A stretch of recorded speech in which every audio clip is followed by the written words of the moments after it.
الحمد لله وحده والصلاة والسلام على من لا نبي بعده.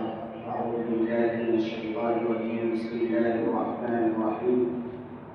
اعدلوا هو أقرب للتقوى. صدق الله العظيم. بانج کمر کیوں ڈرتا ہے؟ بانج کمر کیوں ڈرتا ہے؟ پھر دیکھ آگے خدا کیا کرتا ہے. بڑی خوشی ہوئی، مبارکبادی کے لائق ہیں آپ سب کہ کسی نے تو آواز لگائی، ورنہ یہ سارے کام جو اب ہو رہے ہیں بہت برسوں پہلے ہونا چاہیے تھا اور ہو بھی رہا تھا، مگر اس وقت منظم انداز میں ہو رہا ہے. اس کے لیے میں دارالعلوم بیگورہاٹ کے تمام اساتذہ اور خصوصاً قاری ذکی انور صاحب اور ہم سب کے جو ہے رہبر مولانا عبد المنان صاحب اور قاری محمود عالم صاحب کو خصوصاً میں مبارکباد دیتا ہوں کہ آپ سب نے یہ کام شروع کیا ہے. اللہ اسے حسن خوبی کے ساتھ آگے بڑھائے. تکمیل تو نہیں کہہ سکتا کیونکہ یہ تو چلتا ہی رہے گا، کیونکہ ہم لوگ سماج سدھار سیوا ہے نا، تو سماج کی برائی آتی رہے گی اور اس کے خلاف ہم سب کو متحد ہو کے آواز اٹھاتے ہی رہنا. وقت کیونکہ بہت کم ہے اور ماشاءاللہ ہمارے اساتذہ بھی یہاں موجود ہیں تو میں زیادہ وقت نہیں لوں گا، مگر پھر بھی میں آپ کو مثال سے دو تین باتیں سمجھانا چاہتا ہوں. دیکھیے، زمانے جاہلیت کی تاریخ کو آپ سامنے رکھیں. یہاں اکثر علماء کی تعداد ہے تو میں صرف اشارے کروں گا، آپ سمجھ جائیں گے. زمانہ جاہلیت میں کیا ہوتا تھا کہ سگا بڑا بیٹا اپنی ماں سے شادی کرتا تھا اور ایک ایک عورت نے 100 مردوں سے شادی کرتی تھی. اسی کا نام تھا زمانہ جاہلیت. اچھا، شراب عام تھی، آپ نشہ کیا گیان میں چلا چکے ہیں. جوا کا کوئی مسئلہ نہیں تھا اور ظلم کی انتہا یہ تھی کہ کمزوروں پر مالداروں کا یہ ظلم تھا کہ کمزور کو پکڑ کے کھجور کے درخت پہ باندھ دیا جاتا تھا اور مالدار یہاں سے کہتا تھا کہ میں ایک سیدھی آنکھ پہ گول تیر چلاؤں یا بائیں آنکھ پہ چلاؤں، یعنی رائٹ یا لیفٹ، اور اتنا کہتے ہوئے اپنی تیر وہ چلاتا تھا اور اس غلام کے اس غریب آدمی کے آنکھ پہ وہ تیر لگتا اور وہ تڑپتا اور یہ شراب پینا شروع کرتا. ان ساری برائیوں کے باوجود اللہ تبارک و تعالی نے اس روئے زمین کی اصلاح کے لیے سب سے پہلا جو آرڈر دیا وہ آرڈر کیا تھا؟ اقرأ باسم ربک الذی خلق خلق الانسان من علق. کہ محمد صلی اللہ علیہ وسلم یہ شراب، یہ کباب، یہ ساری چیزیں بعد میں ختم ہوگی، پہلے اس کو پڑھنا اور لکھنا سکھاؤ. ان کو پتہ چلے گا کہ ماں کا مقام کیا ہے، باپ کا مقام کیا ہے، پڑوسی کی عورت کا مقام کیا ہے، کہ خود بخود سے باز آ جائیں. آج جو ہمارے بچے بچیاں یہ ناہنجار کام کر رہے ہیں تو یہ اس کی وجہ اور بنیادی وجہ یہ ہے کہ ان کو اب یہ لوگ ڈیجیٹل زمانے میں جی رہے ہیں. یہ موبائل کی زندگی ہے.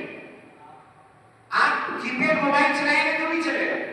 تو یہ لوگ ڈیجیٹل انڈیا میں دیکھ رہا ہے کہ کوئی اور برادران وطن جو ہے اپنی ماں کو بھگا کے لے جا رہا ہے، کوئی پھوپھی کو بھگا کے لے جا رہا ہے، کوئی سالی کو بھگا کے لے جا رہا ہے. تو یہی نقل اتارتے ہیں ہمارے علاقے میں لا کر کے.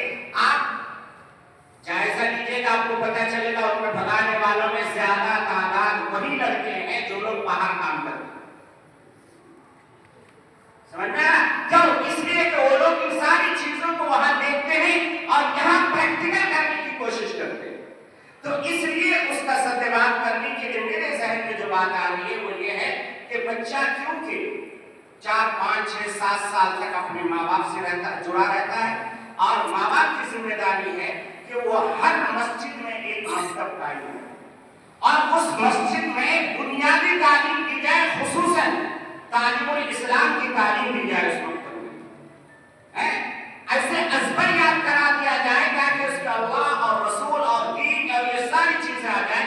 میں آپ کو بتاؤں کہ حضرت شیخ الہند رحمۃ اللہ علیہ 3.5 سال کے مالٹا کی جیل کے بعد جب واپس آئے، آنے کے بعد آپ سے جب لوگ ملنے کے لیے گئے تو آپ نے کہا کہ 3.5 سال قرآن و حدیث پر بعد میں 3 جملے پر پہنچا ہوں۔ اگر اس ہندوستان میں ایمان کو بچانا ہے، مسلمان کو بچانا ہے، تو یہ 3 کام کرنے پڑیں گے۔ وہ نوٹ کر لیجیے، حضرت شیخ الہند رحمۃ اللہ علیہ کا جملہ ہے، فرمایا آپ نے کہ ہر مسجد میں مکتب قائم کرو۔ آج جو سہارنپور کے علاقے میں اور آپ کا مظفر نگر کے علاقے میں جو ہر جگہ بڑے بڑے دارالعلوم قائم ہیں، وہ حضرت شیخ الہند کے زمانے کے مکاتب تھے۔ آج وہ دارالعلوم بن گیا، جو شیخ الحدیث پڑھا رہے بیٹھ کر کے حدیث کی درس ہو رہی ہے۔ دوسرا فرمایا کہ ہر مسجد میں قرآن کی تفسیر کو عام کرو۔ تیسرا جملہ آپ نے فرمایا عوام کو علماء سے جوڑو، عوام کو علماء سے جوڑو۔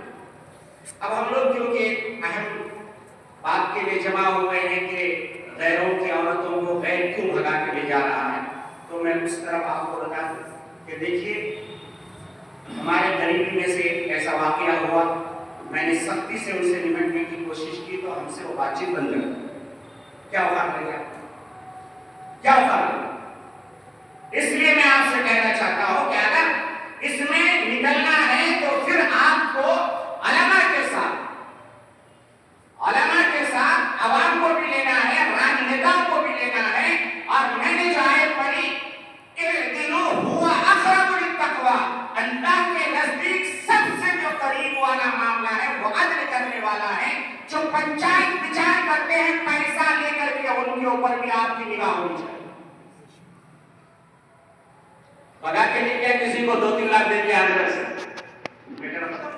آپ چیک کریں کچھ نہیں ہونے والا۔